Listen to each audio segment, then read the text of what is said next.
Assalomu alaykum, hurmatli pensionerlar, ota-onalarimiz, yaqinlariga pensiya masalasida yordam berayotgan farzandlar. Bugun men juda muhim masalani tushuntiraman. Agar ayrim pensionerlar avgust oyida kerakli hujjatni topshirmasa, pensiya miqdori oshirilishi, qayta hisoblanishi yoki indeksatsiya qilingan qo'shimcha qismi vaqtida berilmasligi mumkin. Bu gap hammani birdek qo'rqitish uchun emas, balki kimga tegishli. Kimga tegishli emasligini aniq ajratib olish uchun aytilmoqda. Men buni oddiy tilda tushuntirib beraman. Qaysi hujjat kerak bo'lishi mumkin? Nega aynan avgustda bunga e'tibor berish zarur? Kimlar xavotir olishi kerak? Kimlar esa shunchaki ma'lumotlarni tekshiririb qo'ysa kifoya. Videoni oxirigacha ko'ring. Chunki bitta kichik ma'lumotdan sabab odam bir necha oy pulini kech olib qolishi mumkin. Hozirning o'zida kanalga obuna bo'ling. Videoga like bosing. Chunki bunday ma'lumotlar ko'pincha oddiy odamga kech yetib boradi. Men avvalo eng muhim narsani aniq aytaman. Pensiya masalasida ko'pchilik bitta xatoga yo'l qo'yadi. Ular davlat hammasini o'zi biladi. Pensiya avtomatik oshadi. Menga hech narsa qilish shart emas deb o'ylaydi. Ko'p hollarda asosiy pensiya miqdori haqiqatan ham avtomatik indeksatsiya qilinadi. Masalan, yoshga doir pensiya olayotgan, hujjatlar to'liq. Yashash joyi, bank kartasi, shaxsiy ma'lumotlari o'zgarmagan odam uchun odatda alohida ariza yozish talab qilinmaydi. Lekin pensiya faqat bitta oddiy raqamdan iborat emas. Ayrim pensionerlarning pensiyasida qo'shimcha to'lovlar, ustamalar, bo'g'ichisini yo'qotganlik pensiyasi, nogironlik bo'yicha to'lovlar, qaramog'idagi shaxslar uchun hisoblangan qismlar, ishlamayotganlik holatiga bog'liq imtiyozlar yoki o'qiyotgan farzand uchun beriladigan to'lovlar bo'lishi mumkin. Mana shu joyda muammo boshlanadi. Chunki bunday to'lovlar ko'pincha holat tasdiqlansa beriladi degan qo'yda bilan yuradi.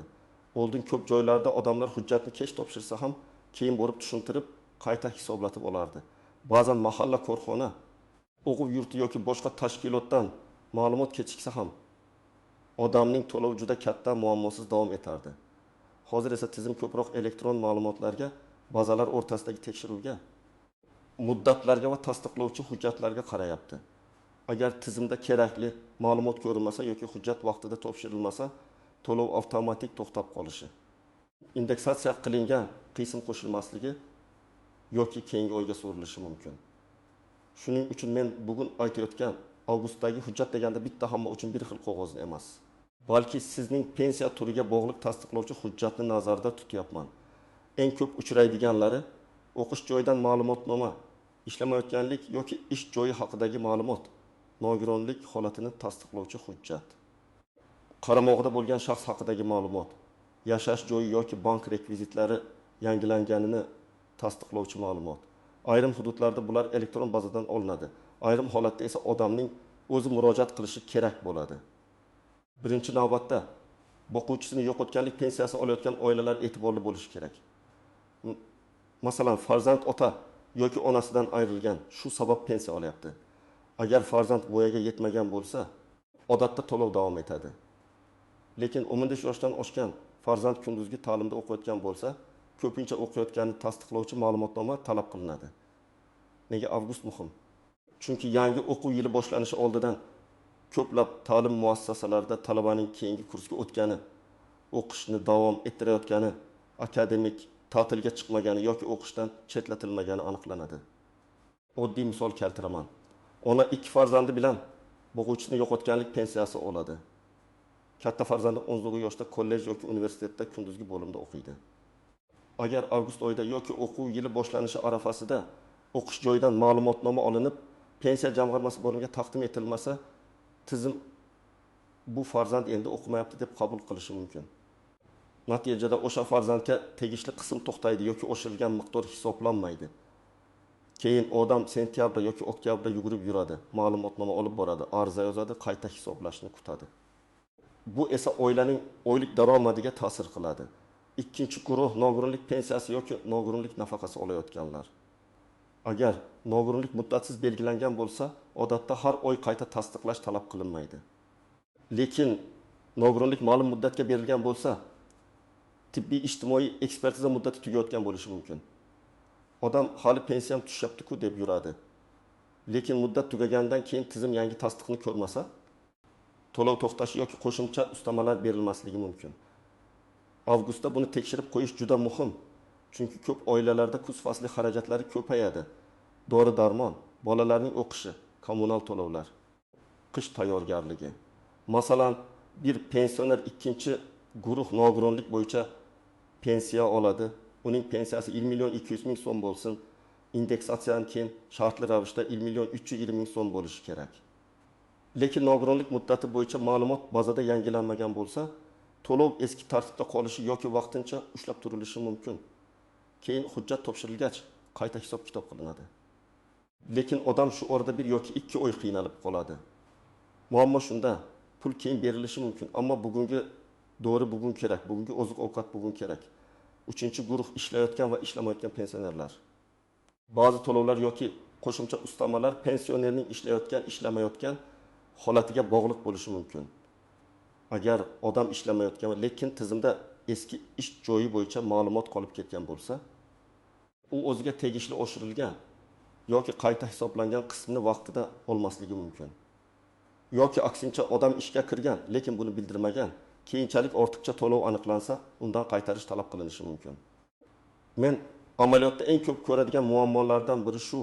Odam men o'zimcha hech narsa yashirmadim deydi. Lekin tizimdagi ma'lumot bilan haqiqat bir-biriga to'g'ri kelmaydi. 4-guruh.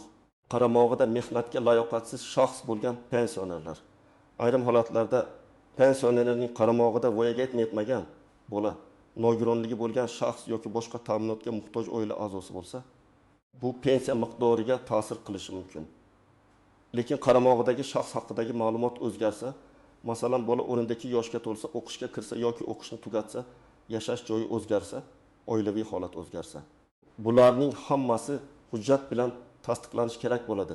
Avgust oyida farzandlarning o'qishga kirishi, kursdan kursga o'tishi, litsey, kollej yoki oliygohga qabul qilinishi masalalari hal bo'ladi. Shu sabab bu davrda hujjatlarni tartibga solish juda zarur. 5-guruh chet elda yashayotgan yoki uzoq muddat boshqa yurtda bo'lib turgan pensionerlar. Bunday odamlar uchun ba'zan tirik ekanligini, yashash joyini, bank hisobini yoki vakil orqali pul olayotganini tasdiqlash kerak bo'ladi. Agar pensionerning kartasi ishlamay qolsa, bank rekviziti o'zgarsa, pasport yoki ID karta muddati yangilansa, lekin ma'lumot pensiya tizimiga yetib bormasa, indeksatsiya qilingan yangi miqdor tushishida kechikish bo'lishi mumkin. Shuning uchun farzandlar ota-onasining hujjatlarini tekshirib turishi kerak. Ayniqsa, pensioner o'zi idoralarga borishga qiynalsa. Bu mas'uliyatni yaqinlari e'tiborsiz qoldirmasligi lozim. Endi men odamlarni ortiqcha vahimaga solmaslik uchun kimlar xavotir olmasligi mumkinligini ham aniq aytaman.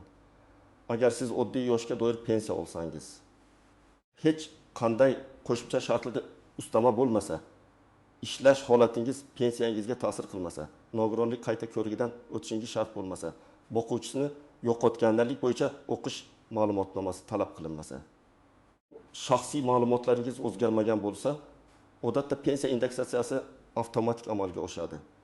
Siz har safar alohida ariza yozishingiz shart bo'lmasligi mumkin. Lekin xavotir olmaslik degani umuman tekshirmaslik degani emas. Men har bir pensionerga kamida yiliga bir marta pensiya jamg'armasi bo'limi, mahalla mas'ullari yoki tegishli elektron xizmatlar orqali o'z pensiya ma'lumotlarini tekshirtirishni maslahat beraman. Chunki xatolik faqat odamning o'zidan chiqmaydi. Ba'zan familiya yozilishida farq bo'ladi. Pasport raqami yangilanadi, bank kartasi almashtiriladi, ish staji bo'yicha eski ma'lumot topiladi, arxivdan qo'shimcha hujjat chiqadi. Mana shular pensiya miqdoriga ta'sir qilishi mumkin. Masalan, bir pensioner 30 yil ishlagan, lekin pensiya tayinlanganda faqat 25 yil staji hisobga olingan bo'lishi mumkin. Keyin eski korxona arxividan qo'shimcha ma'lumot topiladi. Agar u odam ariza bermasa, qayta hisoblash o'z-o'zidan bo'lmasligi mumkin. Yoki pensiya oshirilganda uning bazaviy miqdori noto'g'ri bo'lsa, indeksatsiya ham noto'g'ri raqamdan hisoblanadi. Demak, asosiy pensiya avtomatik oshsa ham boshlang'ich ma'lumot xato bo'lsa, yakuniy summa ham xato bo'lishi mumkin. Eng katta nozik jihat shuki, ko'pchilik hujjat topshirsam, o'sha kundan boshlab to'lanadi degan qoidadan bexabar bo'ladi. Ayrim holatlarda hujjat kech topshirilsa, to'lov faqat murojaat qilingan kundan yoki keyingi oydan tiklanishi mumkin. Ayrim holatlarda esa oldingi davr uchun ham qayta hisob-kitob qilinadi. Lekin buning uchun sabab hujjat va qonuniy asos bo'lishi kerak. Shuning uchun men doim aytaman, hujjatni kechiktirmang. Idoraga borish yoqimsiz bo'lishi mumkin, navbat bo'lishi mumkin. Lekin bir kunlik ishni 2 oyga cho'zish undan ham og'ir. Ikkinchi nozik jihat. Elektron baza hamma narsani darhol ko'rsatmasligi mumkin. Masalan, talaba universitetda o'qishni davom ettiryapti, lekin ta'lim muassasasi ma'lumotni tizimga hali kiritmagan. Pensioner esa mening bolam o'qiyapti-ku deb xotirjam yuradi. Pensiya bo'limi esa bazada ko'rinmagan ma'lumotni tasdiqlangan deb qabul qila olmaydi. Bunday vaziyatda eng to'g'ri yo'l o'qish joyidan rasmiy ma'lumotnoma olish. Unda talabaning FIShi, tug'ilgan sanasi, ta'lim shakli, kursi, o'qish muddati, kunduzgi bo'limda o'qiyotgani aniq yozilgan bo'lishi kerak. Uchinchi nozik jihat kunduzgi va sirtqi ta'lim masalasi. Ko'p to'lovlarda aynan kunduzgi ta'lim muhim bo'ladi. Farzand universitetda o'qiyapti, lekin sirtqi bo'limda bo'lsa, ayrim pensiya to'lovlari uchun bu yetarli asos bo'lmasligi mumkin. Odamlar esa o'qiyapti-ku, nima farqi bor deb o'ylaydi. Farqi bor, chunki qonunchilikda ko'pincha ta'lim shakli alohida ko'rsatiladi. Shu sabab ma'lumotnomada ta'lim shakli aniq yozilmasa, pensiya bo'limi uni qaytarishi yoki qo'shimcha aniqlik so'rashi mumkin. 4-nozik jihat ishonchnom orqali pensiya olish. Agar pensioner o'zi bora olmasa va vakil orqali ish yuritsa, ishonchnoma muddati tugamagan bo'lishi kerak. Ishonchnoma borligi pensiya miqdorini oshirmaydi, lekin pulni olish, hujjat topshirish, ariza berish jarayonida muhim. Muddati tugagan ishonchnoma bilan borilsa, hujjat qabul qilinmasligi mumkin. Natijada odam yana notariusga boradi. Yana vaqt ketadi, avgust tugab qoladi. Shuning uchun vakillar avval ishonchnoma muddatini tekshirsin. 5-nozik jihat bank kartasi va hisob raqami. Pensioner yangi karta ochgan bo'lishi, eski kartasi bloklangan bo'lishi yoki bank o'zgargan bo'lishi mumkin. Agar pensiya to'lovi eski rekvizitga ketayotgan bo'lsa, pul tushmagandek ko'rinadi. Odam menga indeksatsiya bermadi deb o'ylaydi. Aslida pul qaytgan yoki texnik sabab bilan ushlanib qolgan bo'lishi mumkin. Shu bois hujjatlar ichida bank rekvizitini ham tekshirish kerak. Ayniqsa, karta muddati avgust, sentyabr yoki oktyabrda tugaydigan bo'lsa, oldindan yangilab qo'yish yaxshi. Endi aniq nima qilish kerakligini bosqichma-bosqich aytaman. Birinchi qadam pensiyangiz turini aniqlang. Siz yoshga doir pensiya olyapsizmi? Nogironlik pensiyasimi? Boquvchisini yo'qotganlik pensiyasimi? Ijtimoiy nafaqami yoki qo'shimcha ustamalar bilan birga to'lanadigan pensiyami? Buni bilmasdan turib, qaysi hujjat kerakligini aniq aytib bo'lmaydi. Pensiya daftarchasi, tayinlash haqidagi qaror, bankka tushayotgan summa va pensiya jamg'armasidagi ma'lumotni solishtiring. Ikkinchi qadam. Avgust oyida o'zingizga tegishli tasdiqlovchi hujjatlar ro'yxatini tuzing. Agar farzandingiz boquvchisini yo'qotganlik pensiyasi bo'yicha to'lov olayotgan bo'lsa va u o'rinbekash yoshdan oshgan bo'lsa, o'qish joyidan ma'lumotnoma oling. Agar nogironlik muddati tugash arafasida bo'lsa, tibbiy ijtimoiy ekspertiza hujjatlarini tekshiring. Agar ishlamayotgan pensioner sifatida qo'shimcha to'lov olayotgan bo'lsangiz, ish holatingiz bo'yicha ma'lumotlar bazada to'g'ri ko'rinayotganini aniqlang. Agar qaramog'ingizdagi shaxs bor bo'lsa, uning tug'ilganlik guvohnomasi, o'qish ma'lumotnomasi, nogironlik hujjati yoki boshqa tasdiqlarini tayyorlang. 3-qadam. Hujjatda yozilgan ma'lumotlarni sinchiklab tekshiring. FIS, pasportda kabi yozilganmi? Tug'ilgan sana to'g'rimi? Shir raqami xato emasmi? O'qish shakli ko'rsatilganmi? Hujjat berilgan sana bormi? Muhr yoki elektron tasdiq bormi? Oddiy bitta harf xatosi ham jarayonni cho'zishi mumkin. Men ko'p ko'rganman. Familiyada bitta harf boshqacha yoziladi. Keyin pensiya bo'limi hujjatni qabul qilmaydi yoki qo'shimcha tasdiq so'raydi. Bu odamni asabiylashtiradi. Lekin idora ham noto'g'ri hujjat asosida pul hisoblay olmaydi.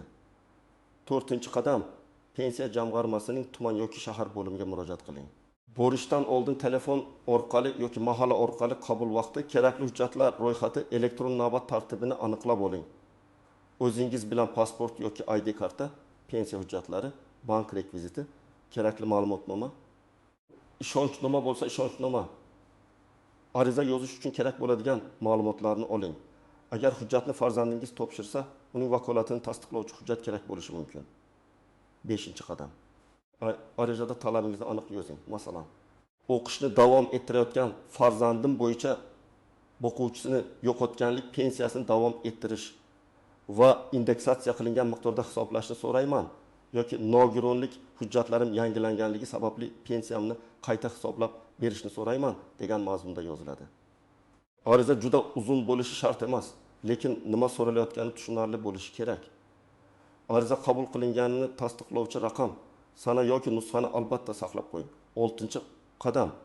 Keyingi oy tushgan pulni tekshiring. Ko'pchilik hujjat topshiradi, keyin hisob kitobni tekshirmaydi. Men buni xato deb bilaman. Bankdan tushgan summani oldingi oy bilan solishtiring. Agar indeksatsiya e'lon qilingan bo'lsa, oshgan miqdor qo'shildimi? Qo'shimcha to'lovlar saqlandimi? Biror qism kamaymadimi? Shuni ko'ring. Agar tushunarsiz farq bo'lsa, darhol murojaat qiling.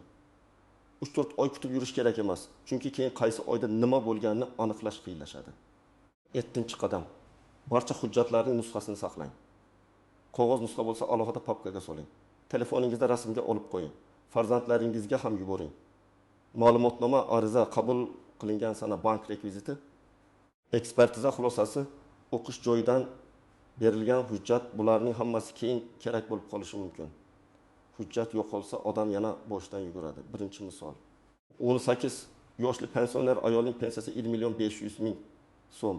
Uning qaramog'ida boquvchisini yo'qotganlik bo'yicha to'lov oladigan nevarasi bor. Nevara 15 yoshga to'lgan va universitetning kunduzgi bo'limiga kirgan.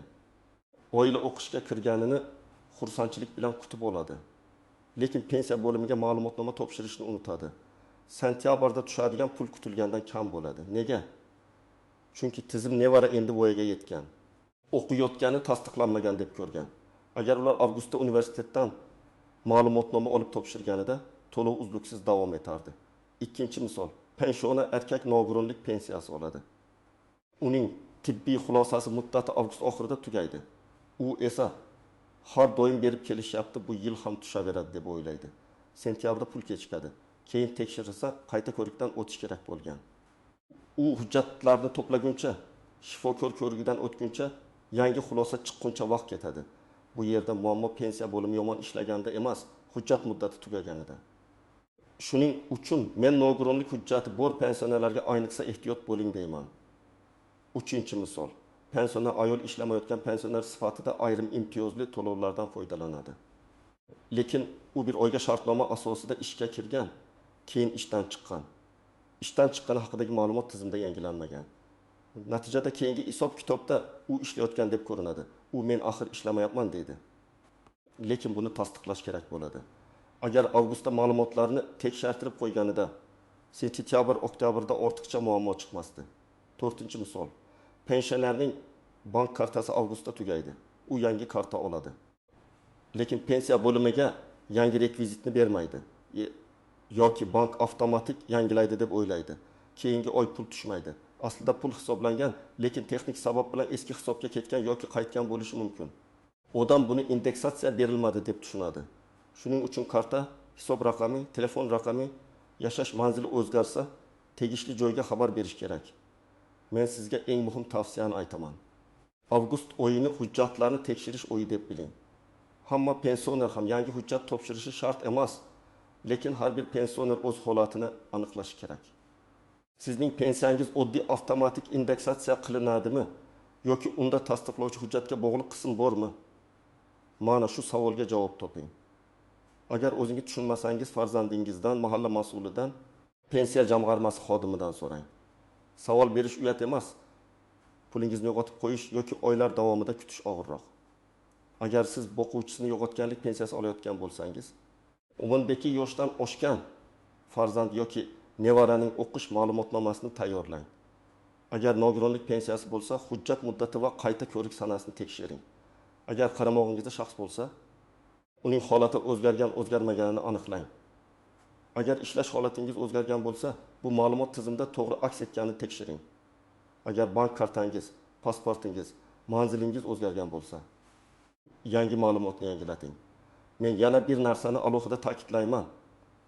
Hujjat topshirganda faqat og'zaki gap bilan cheklanib qolmang. Qabul qilib oldik deyishdi deb xotirjam bo'lmang. Ariza raqami qabul qilingan sana. Mas'ul xodim elektron tasdiq yoki nusxa bo'lsin. Keyin biror muammo chiqsa, sizda dalil bo'ladi. Pensiya masalasida dalil juda muhim. Chunki har bir so'm hisob-kitob bilan beriladi. Bugungi mavzuning mohiyati shuki. Pensiya indeksatsiyasi ko'p hollarda avtomatik bo'ladi. Lekin ayrim pensionerlar uchun qo'shimcha to'lovlar va qayta hisob-kitoblar hujjatga bog'liq. Ayniqsa avgust oyida o'qish, nogironlik muddati, ish holati, qaramog'idagi shaxslar bank va shaxsiy ma'lumotlarni tekshirib qo'yish zarur. Bitta ma'lumotnoma vaqtida topshirilmasa, oshirilgan summa kechikishi, ayrim to'lovlar to'xtashi yoki qayta hisoblash cho'zilishi mumkin. Men sizdan iltimos qilaman. Bu videoni o'zingiz uchun ham, ota-onangiz, qo'shningiz, qarindoshingiz uchun ham jiddiy qabul qiling. Izohlarda yozing. Sizning hududingizda pensiya hujjatlari bo'yicha qanday talablar qo'yilyapti? O'qish ma'lumotnomasi yoki boshqa hujjat so'raldimi? Indeksatsiya bo'yicha muammo bo'ldimi? Tajribangiz boshqalarga yordam beradi. Videoga like bosing, kanalga obuna bo'ling va yaqinlaringizga yuboring. Chunki bunday ma'lumot vaqtida yetib borsa, odam o'z haqini vaqtida oladi.